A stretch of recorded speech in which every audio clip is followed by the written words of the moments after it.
Hello bloggers, आज की video में हम लोग ब्लॉगिंग बेसिक्स के तीसरे चैप्टर की बात करेंगे जो है कंटेंट प्लानिंग। कंटेंट प्लानिंग आपके लिए एक फाउंडेशन का काम करता है। जब आप ब्लॉगिंग करते हैं तो आपको किसी भी ब्लॉग पोस्ट को लिखने के लिए प्लान करने की आवश्यकता होती है। तो मैं आपको इस वीडियो के दौरान बड़े ही डिटेल में बताऊंगा, स्टेप बाय स्टेप बताऊंगा कि किस तरह से आपको अपने कंटेंट की प्लानिंग करनी है। तो वीडियो में आगे बढ़ने से पहले मैं थोड़ा सा आपको बता दूं कि कंटेंट प्लानिंग आखिर होता क्या है। कंटेंट प्लानिंग एक स्ट्रेटजी है जो कि आप बनाते हैं अपने ऑडियंस को एक वैल्यूएबल कंटेंट देने के लिए, शेड्यूल्ड कंटेंट देने के लिए। मतलब एक शेड्यूल के हिसाब से कि भाई 5 दिनों में मैं एक ब्लॉग डालूंगा, 10 दिनों में 2 ब्लॉग डालूंगा, या फिर 2 दिन पर 1 ब्लॉग डालूंगा, या डेली 1 ब्लॉग डालूंगा। तो आप इस तरह से प्लान करके चलते हैं। इसको कहते हैं कंटेंट प्लानिंग, जो कि आपके ऑडियंस के लिए भी और आपके लिए भी काफी फायदेमंद होता है। कैसे फायदेमंद है ये आपको आगे समझ में आएगा जब मैं आपको स्टेप बाय स्टेप क्लियर करूंगा इसके सारी चीजें। तब आपको बिल्कुल समझ में आ जाएगा कि कंटेंट प्लानिंग आपके लिए नेसेसरी क्यों है अगर आप एक बेहतरीन ब्लॉगर बनना चाहते हैं तो। पहला स्टेप है अंडरस्टैंडिंग योर ऑडियंस। आपको अपने ऑडियंस को समझना है। क्यों समझना है ये आप समझ जाइए कि आपकी ऑडियंस क्या चाहती है। अगर आपको ये पता है, आपकी ऑडियंस का प्रॉब्लम क्या है आपको ये पता है, आपके ऑडियंस का इंटरेस्ट क्या है आपको ये पता है, तो आप बिल्कुल ही वो पेश कर पाएंगे, बिल्कुल ही वो लिख पाएंगे जो आपके ऑडियंस को चाहिए। तब आपके ब्लॉग पर रिटेंशन बहुत ज्यादा आएगा। आप वो चीज जब किसी को सर्व करते हैं, जैसे कि आपको चाहिए था कि कंटेंट प्लानिंग कैसे करें, तो मैं आपको ये वीडियो बना के दे रहा हूं, इसलिए आप रुके हुए हैं क्योंकि आपको यही चाहिए था। अदरवाइज आप छोड़कर चले गए होते। तो आपको भी वही लिखना है जो आपके ऑडियंस को चाहिए, और वही लिखने के लिए क्या करना होगा, आपको अपने ऑडियंस को समझना होगा कि आपके ऑडियंस को आखिर चाहिए क्या। अब दूसरा स्टेप है सेटिंग अप योर गोल्स। आपको एक क्लियर गोल होना बहुत जरूरी है यदि आप ब्लॉगिंग कर रहे हैं तो। आप लोगों को इंटरटेन करना चाहते हैं, आप लोगों को एजुकेट करना चाहते हैं, या फिर आप लोगों को बस एंगेज रखना चाहते हैं अपने ब्लॉग पोस्ट से। क्या चाहते हैं आप, वो आपको गोल क्लियर होना चाहिए। जैसे मैं अपने इन वीडियोस के हिसाब से आपको एजुकेट करना चाहता हूं कि ब्लॉगिंग कैसे की जाती है। जैसे मेरे पुराने वीडियोस में भी मैंने बताया है, ब्लॉगिंग बेसिक्स का पूरा प्लेलिस्ट ही यह है, आपको बताता है कि ब्लॉगिंग कैसे की जाती है, क्या क्या त्रुटियां होती हैं जो हम भूल जाते हैं और बस होड़ में चल के ब्लॉगिंग स्टार्ट कर देते हैं। इन्हीं सारी कमियों को दूर करने के लिए मैंने प्लेलिस्ट निकाला, और आपको भी एक ऐसा ही सॉल्यूशन निकालना होगा अपने यूजर्स के लिए, अपने रीडर्स के लिए, जो कि आपके लिए भी फायदेमंद हो। आप उनके लिए क्या सॉल्यूशन प्रोवाइड करा रहे हैं ये आपको पहले तय करना होगा, राइट। और चूंकि आपने तय कर लिया कि आपको क्या चाहिए, आपको ज्यादा सोशल मीडिया शेयर चाहिए, मतलब एंगेजमेंट, या फिर आप किसी को एजुकेट कर रहे हो तो आप क्या मतलब किसी कोर्स के बारे में लिख रहे हो, या फिर आप कोई कोर्स बेच रहे हो, या फिर आप लोगों को एंटरटेन कर रहे हो, किसी मूवीज के बारे में रिव्यू डाल रहे हो, या फिर किसी भी तरह से एंटरटेन कर रहे हो, तो आप जब गूगल एनालिटिक्स पर अपने मेजर्स को देखोगे, अपना रिजल्ट एनालाइज करोगे, तो आपके लिए यह फायदेमंद होगा देखना कि आपके ब्लॉग पोस्ट पर कितने लोग एंगेज हुए, कितने लोगों ने कोर्स परचेज करा, या फिर कितने लोगों ने मूवीज या फिर गैलरी जाके चेक किया, कितना देर रुके वो, राइट। तो इसलिए आपको गोल सेटअप करना सबसे पहले महत्वपूर्ण है। तीसरा स्टेप है ब्रेनस्टॉर्मिंग टॉपिक्स। ब्रेनस्टॉर्मिंग टॉपिक्स या फिर रेलेवेंट टॉपिक्स क्यों जरूरी हैं ये आपको समझना होगा। आप इसको चूज करने के लिए कीवर्ड रिसर्च प्लानर का सहायता ले सकते हैं। आप अपना एक नीश सेलेक्ट कर सकते हैं। नीश पर जब आ जाते हैं तो बहुत ही क्लियर हो जाता है आपका विजन कि आपको आखिर ब्लॉग लिखना किस चीज पर है। आपको अपने ऑडियंस को समझना होगा कि आपके ऑडियंस का इंटरेस्ट क्या है। गूगल ट्रेंड्स को समझना होगा कि गूगल पर आजकल ट्रेंड्स में क्या चल रही हैं। इसलिए आपको ब्रेनस्टॉर्मिंग टॉपिक्स सेलेक्ट करने के लिए इन सभी चीजों का सहारा लेना होगा, तथा आप ये कोशिश कीजिए कि आप हमेशा एंटरटेनिंग टॉपिक सेलेक्ट करें, एंगेजिंग टॉपिक सेलेक्ट करें, बोरिंग टॉपिक नहीं होना चाहिए। आप ये देखें कि इंफॉर्मेटिव टॉपिक कौन सा है जिस पर ऑडियंस ज्यादा देर तक रुक सकती है। और एक बहुत ही अहम बात जो कि एवरग्रीन कंटेंट। एवरग्रीन कंटेंट क्या होता है, जैसे ये जो वीडियो आप देख रहे हैं, ये वीडियो 4 साल बाद भी कोई सर्च करता है कि मैं अपना कंटेंट प्लानिंग कैसे करूं, तो उसके लिए यह वीडियो रेलेवेंट होगा। इसी तरह आप भी कोई ऐसे टॉपिक पर ही ब्लॉग लिखना स्टार्ट कीजिए जो एवरग्रीन टॉपिक हो। एवरग्रीन का मतलब आप समझ गए, सीजनल नहीं होना चाहिए कि भाई एक उसका हवा आया और 1 साल बाद उसका हवा खत्म हो गया, राइट। ये ब्लॉगिंग है, ब्लॉगिंग लोगों को आज भी करना है, 4 साल बाद भी करना है। तो लोग कंटेंट प्लानिंग के बारे में मेरे वीडियोस को देखकर कभी भी समझ सकते हैं, सीख सकते हैं। That's why it is a evergreen topic. तो आपको भी ऐसे ही एवरग्रीन टॉपिक का चूज करके ब्लॉगिंग स्टार्ट करना है। चौथा है क्रिएटिंग अ एडिटोरियल कैलेंडर। अब ये एडिटोरियल कैलेंडर क्या है आप सोच रहे होंगे, तो यह कैलेंडर आपको हेल्प करता है आपके पोस्ट्स को ऑर्गेनाइज करने में। जब आप कोई ब्लॉगिंग के लिए कोई वेबसाइट बनाते हैं तो आपके दिमाग में जो आएगा वो नहीं लिख सकते हैं आपको पता कैसे रहेगा कि आपके ऑडियंस को चाहिए क्या। या फिर मान लीजिए आपके दिमाग में 4 टॉपिक आ गए, तो 4 टॉपिक से आपका ब्लॉग तो नहीं ग्रो हो जाएगा ना। तो इसलिए आपको प्लान करना पड़ेगा, जैसे मैंने पहले बताया आपको। अब प्लान करने के बाद 3-4 स्टेप्स के बाद चौथा स्टेप्स आपका जो है एडिटोरियल कैलेंडर तैयार करना। इसमें आपको क्या करना है कि आगे आने वाले वीक में आप किस चीज पर ब्लॉग लिखने वाले हैं, या फिर रिसर्च कर लीजिए कि आने वाला ट्रेंड क्या है, या फिर कीवर्ड रिसर्च टूल पर जाके देख लीजिए कि किस चीज के बारे में ज्यादा सर्च किया जा रहा है आजकल। तो वैसे 4-5 टॉपिक लिख कर रख लीजिए आपके ऑडियंस के इंटरेस्ट के हिसाब से, ताकि आपको आने वाले टाइम के लिए सोचना ना पड़े 5 दिन बाद किस बारे में लिखना है। आप अगर 5 दिन पहले सोच लेंगे तो आपके पास टाइम गैप जो है, इस गैप में आप बहुत सारी चीजें उसके बारे में सोच सकते हैं, बुलेट पॉइंट्स बना सकते हैं, राइट। तो ये आपके लिए फायदेमंद होगा। अब इस चीज को बनाने के लिए, कैलेंडर को बनाने के लिए आप या तो एक्सेल का इस्तेमाल कर सकते हैं या फिर गूगल शीट का इस्तेमाल कर सकते हैं, राइट। मैं भी अपने वीडियोस को बनाने से पहले 5-6 दिन लेता हूं किसी भी वीडियो को स्क्रिप्ट डाउन करने के लिए, उसको 2-3 बार रिहर्सल करने के लिए, ताकि आपको मैं एग्जैक्ट कंटेंट दे पाऊं। और एग्जैक्ट जब कंटेंट आप दे पाएंगे तो आपकी ऑडियंस बोर नहीं होगी और आपके कंटेंट की वैल्यू बढ़ेगी और आपके ऑडियंस का ट्रस्ट आपके ब्लॉग पर ज्यादा जनरेट होगा, राइट। तो आपको भी हर चीज प्लान करके चलना है। अब अगला स्टेप है content research and outline. Content research में क्या होगा ये आप समझिए जरा। आपके पास प्लान है, आपके पास टॉपिक है, आपके पास कैलेंडर है। अब आपको क्या करना है कि जो टॉपिक आपने सिलेक्ट किया है उसके बारे में अच्छे से रिसर्च करना है, प्लान करना है कि आप उसके बारे में क्या लिखने वाले हैं।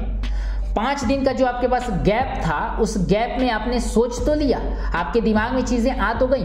अब उसको आप कहीं नोट डाउन कीजिए, पेन डाउन कीजिए कि आपको इसमें क्या हेडिंग लिखना है, क्या सब हेडिंग लिखना है, क्या कंक्लूजन रहेगा, क्या इंट्रोडक्शन रहेगा, राइट। आप इसके लिए चाहे तो गूगल से स्टैट्स का सहारा ले लीजिए कि आपके टॉपिक से रिलेटेड कौन से स्टैट्स लेटेस्ट हैं, क्या उसके बारे में फैक्ट्स हैं। कुछ हो सके तो उदाहरण बनाइए, उदाहरण से लोगों को जल्दी समझ में आता है। जैसे बीच बीच में मैं आपको अपने वीडियोस का एग्जाम्पल देके समझा रहा हूं, उसी प्रकार से आपको एग्जाम्पल देके अपने ब्लॉग पर लिखना है। जब आप एग्जाम्पल्स के साथ किसी चीज को समझाते हैं तो बहुत ही आसान हो जाता है। याद कीजिए वो स्कूल वाले दिन जब कोई भी प्रॉब्लम होती थी हमें, तो हमारे टीचर्स हमें कोशिश करते थे एग्जाम्पल्स देकर समझाने के लिए, तो हमें वो बात बहुत जल्दी क्लिक करती थी। That's why your audience needs examples, right. तो आपको एग्जाम्पल्स जरूर लिखना चाहिए किसी भी टॉपिक को समझाने के लिए, राइट। और हो सके तो लास्ट में एक कोट जरूर लिख दीजिए उससे रिलेटेड। वो कोट क्या होता है कि ऑडियंस को थोड़ा सा बूस्टअप कर देता है, उनको मोटिवेट कर देता है, राइट। तो अगर पॉसिबल हो तो, ऐसा कोई नियम या जरूरी नहीं है कि आप कोट लिखना ही लिखना है, but if possible you can pen down some quotes, और आप कहीं से भी गूगल से उठा के लिख लीजिए, या फिर आपके दिमाग में है तो लिख लीजिए। बट गूगल से अगर उठाएं तो जिसका कोट हो उसको वहां पर एक सोर्स बना के वहां लिख जरूर दें उसका नाम, और इस तरह से आपके ब्लॉगिंग को एक नया स्वरूप मिल जाएगा, एक नया हेल्प मिल जाएगा उसको ऑडियंस रिटेन कराने का। अगला स्टेप है राइटिंग एंड एडिटिंग। अब आपके पास सारी चीजें आ गई, आपका एक ओवरव्यू आ गया ब्लॉग का, आपके पास टॉपिक, कैलेंडर, एवरीथिंग आपके पास हो गई है। तो अब आपको क्या करना है, आपको लिखना है ब्लॉग पोस्ट पर। जब आप ब्लॉग को लिखना स्टार्ट करते हैं तो बिल्कुल ध्यान रखिए कि हाई क्वालिटी रेलेवेंट कंटेंट ही लिखें। बोर ना करें अपने यूजर्स को।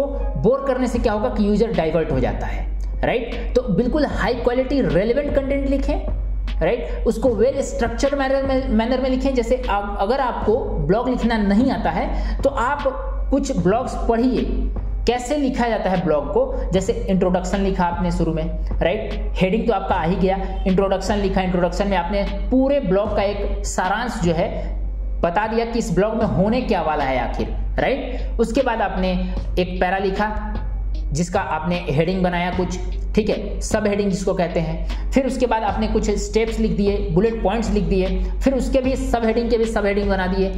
और उसमें जब आप सब हेडिंग बनाएं तो ये जरूर डिफाइन करें कि आपके ऑडियंस को वो चीजें समझ में आनी चाहिए। जैसे सब हेडिंग में वही चीज डालें जो आपके पैरा में होने वाला है। मतलब ऐसा ना हो कि सब हेडिंग कुछ और है और पैरा में कुछ और है। जैसे जो पैरा में आप लिखते हैं उसी का कुछ एक टॉपिक जो है, जैसे अगर गाय पर निबंध लिखा हुआ है तो ऊपर गाय का निबंध ही लिखा रहना चाहिए, घोड़े का निबंध नहीं होगा, राइट। तो इसी प्रकार से आपको पैरा का जो हेडिंग है या फिर सब हेडिंग है ध्यान रखना है। अब ये तो हो गई राइटिंग की बात। राइटिंग के बाद फिर आता है एडिटिंग। एडिटिंग क्या है, अब आपको प्रूफ रीड करना है कि आपके ब्लॉग जो लिखे हुए हैं आपने उसमें कोई ग्रामेटिकल मिस्टेक तो नहीं है, कोई ग्रामेटिकल एरर तो नहीं है, कोई स्पेलिंग एरर तो नहीं है। आप इन सब को चेक करने के लिए ChatGPT के पोर्टल पर जरूर हेल्प ले सकते हैं। वहां पर आपका स्पेलिंग एरर सही हो सकता है, फिर भी वहां पर ग्रामेटिकल एरर्स आ सकते हैं, तो उसके लिए आप ग्रामरली का इस्तेमाल कर सकते हैं। ग्रामरली पर जाके आप उसको पेस्ट करेंगे तो वो आपको सही स्पेलिंग या फिर ग्रामेटिकल मिस्टेक्स जो है वो भी रिमूव करके दे देता है। या फिर आप स्मॉल SEO टूल्स का भी इस्तेमाल कर सकते हैं, वहां पर भी आप ग्रामेटिकल एरर्स को हटा सकते हैं। अब आते हैं 7th स्टेप पर, जो कि मेरा भी बहुत फेवरेट रहा है, optimising your blog for SEO। अब क्या करना है आपको, आपने पूरा ब्लॉग लिख दिया है। अब ब्लॉग के अंदर आपको ये देखना है कि कहां पर आप ब्लॉग से रिलेटेड कीवर्ड्स जो कि यूजर्स सर्च करते हैं उन कीवर्ड्स को कैसे डाल सकते हैं बीच बीच में। जैसे कोशिश करें कि कोई फ्रेज हो तो उस फ्रेज को उस कीवर्ड से रिप्लेस कर दें जो कीवर्ड्स सर्च किया जाता है, राइट। तो ये तो हो गया कंटेंट का मैटर कि कंटेंट के अंदर आपको कैसे SEO को डालना है, SEO बेस्ड कीवर्ड्स को डालना है। अब आते हैं टाइटल। टाइटल में ध्यान रखें कि 1 से 2 कीवर्ड जरूर डालें, राइट, कॉमा देके डालें और जरूर डालें। टाइटल हो गया। अब टाइटल के बाद आते हैं, अगर आप चाहते हैं कि आपका टाइटल और मेटा टाइटल दोनों अलग हो तो आप मेटा टाइटल को अलग लिख सकते हैं, आपके ब्लॉग को टाइटल को अलग लिख सकते हैं, राइट। अब मेटा टाइटल में क्या होता है, आपको अगर नहीं पता है तो आप योस्ट SEO पर जाके योस्ट SEO का प्लगइन इस्तेमाल करके आप देख सकते हैं उसमें कैसे मेटा टाइटल डाला जाता है। या फिर यदि आपको उसमें भी परेशानी हो रही है तो आप कमेंट में मुझसे पूछ सकते हैं, मैं एक शॉर्ट वीडियो योस्ट SEO के ऊपर डाल दूंगा या फिर आपके सिर्फ मेटा टाइटल के ऊपर डाल दूंगा। उसके बाद आते हैं मेटा डिस्क्रिप्शन। मेटा डिस्क्रिप्शन में आप अपने ब्लॉग का एक सारांश जरूर लिखें, 2 लाइन में या फिर 1 लाइन में। उसके बाद ब्लॉग से रिलेटेड रेलेवेंट कीवर्ड्स 2-4 कीवर्ड्स वहां पर जरूर डालें। ये ध्यान रखें कि इसकी एक कैपेसिटी होती है जो कि डेस्कटॉप पर रिजल्ट्स में शो नहीं करती है। जैसे अगर आप 150 कैरेक्टर्स से ज़्यादा डालते हैं इसमें कुछ डेटा तो वो शो नहीं करेगी रिजल्ट्स में, गूगल सर्च रिजल्ट्स में शो नहीं करेगी। तो आपको ध्यान रखना है कि कम से कम वर्ड में बिल्कुल रेलेवेंट कीवर्ड का इस्तेमाल करना है। फिर आपको योस्ट SEO अगर आप इस्तेमाल कर रहे हैं या फिर ऑल इन वन SEO इस्तेमाल कर रहे हैं, रैंक मैथ SEO भी इस्तेमाल कर रहे हैं, सब में आपको एक कीवर्ड का, एक फोकस फ्रेज का इस्तेमाल करने का मौका मिलता है फ्री वर्जन में। यदि आप प्रीमियम परचेज कर लेते हैं तो आपको मल्टीपल कीवर्ड्स भी यूज करने का फायदा मिलेगा। तो आप यदि फ्री वर्जन यूज कर रहे हैं तो किसी एक रेलेवेंट कीवर्ड को जो ज्यादा सर्चेबल है उसको वहां पर फोकस की फ्रेज में डाल दीजिए। अब आपका ब्लॉग पूरी तरह से पब्लिश करने के लिए तैयार है। तो चूंकि आपका ब्लॉग अब पब्लिश करने के लिए तैयार है तो आते हैं 8वें स्टेप पर, जो है पब्लिशिंग एंड प्रमोटिंग। अब ब्लॉग जब आपने पब्लिश करने के लिए रेडी कर लिया है तो देर किस बात की, जस्ट पब्लिश कीजिए, पब्लिश का बटन दबाइए और साथ साथ हमारे सब्सक्रिप्शन का भी बटन दबाइए, सब्सक्राइब कीजिए हमें ऐसे ही वीडियोस देखने के लिए। अब ब्लॉग आपका पब्लिश हो चुका है तो अब आपको क्या करना है, उसको प्रमोट करना है। प्रमोट करने के लिए आप चाहें तो इसी ब्लॉग का एक सारांश बनाकर, समरी बनाकर आप मीडियम पर पोस्ट कर दीजिए। मैंने बताया था फर्स्ट चैप्टर में जो है हाउ टू स्टार्ट ब्लॉगिंग कि मीडियम कैसे इस्तेमाल करना है। मीडियम का एक शॉर्ट ओवरव्यू दिया है मैंने।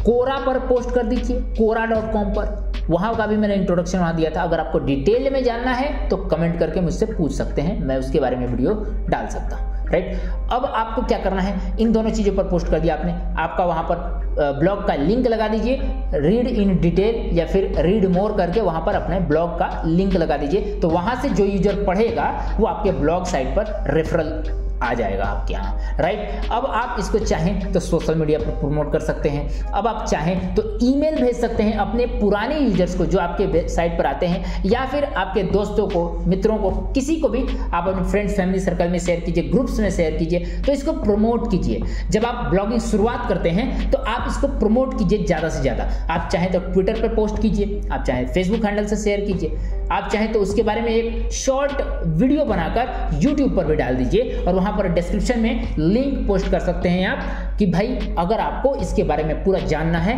तो आप इस लिंक पर जाके इस ब्लॉग को पढ़ सकते हैं। राइट, अब मैंने जो वीडियो बनाया है, अगर आप इसके बारे में डिटेल में पढ़ना चाहते हैं तो आप डिस्क्रिप्शन में लिंक दिया हुआ है, उस पर क्लिक करके इस ब्लॉग के साइट पर जाकर पढ़ सकते हैं। राइट, सो ये सारे स्टेप्स यहाँ तक अगर आपने फॉलो किए, आपने प्लान अच्छे से बनाया, आपने कैलेंडर शेड्यूल कर लिया, आपने अपने ऑडियंस को समझ लिया, आप अपने कंटेंट को बिल्कुल रेलेवेंट लिख रहे हैं, हाई क्वालिटी कंटेंट लिख रहे हैं, आप अपना एसईओ अच्छा कर रहे हैं, आप उसको अच्छे से प्रमोट कर रहे हैं, तो मैं दावे के साथ कह सकता हूँ कि आपको अपना ब्लॉगिंग करियर बेस्ट बनाने में कोई रोक नहीं सकता। और कॉन्ग्रेचुलेट करता हूँ मैं आपको कि आपने अगर इतना देख लिया है, सीख लिया है, तो आप आज ही एक ब्लॉगर बन गए, क्योंकि आपने सीखा है ध्यान से तो आप करेंगे भी इसको इस्तेमाल ध्यान से। राइट, तो दोस्तों इस वीडियो को बनाने में बहुत मेहनत लगी है, कंटेंट को प्लान करने में बहुत मेहनत लगी है, तो आपसे एक लाइक और एक सब्सक्राइब का उम्मीद करता हूँ। इसके पहले वाले चैप्टर्स अगर आपने नहीं देखे हैं, हाउ टू स्टार्ट ब्लॉगिंग और हाउ टू चूज नीश, तो ये चैप्टर्स जरूर देख लें, क्योंकि इन दोनों चैप्टर्स के बाद ही इस चैप्टर का देखने का आपको फायदा मिल सकता है। अगला चैप्टर जो कि 4th चैप्टर है, उसका इंट्रोडक्शन मैं आपको पोस्ट के जरिए दे दूंगा कि वीडियो कब तक आएगी और उस चैप्टर में क्या होने वाला है, ताकि आपको उसका ज्ञात हो और आप टाइम टू टाइम आकर हमारे वीडियोस को देख लें। इस वीडियो को लाइक करने और हमारे चैनल पर जुड़ने के लिए आपका बहुत बहुत धन्यवाद। मिलेंगे नए वीडियो में, बाय बाय।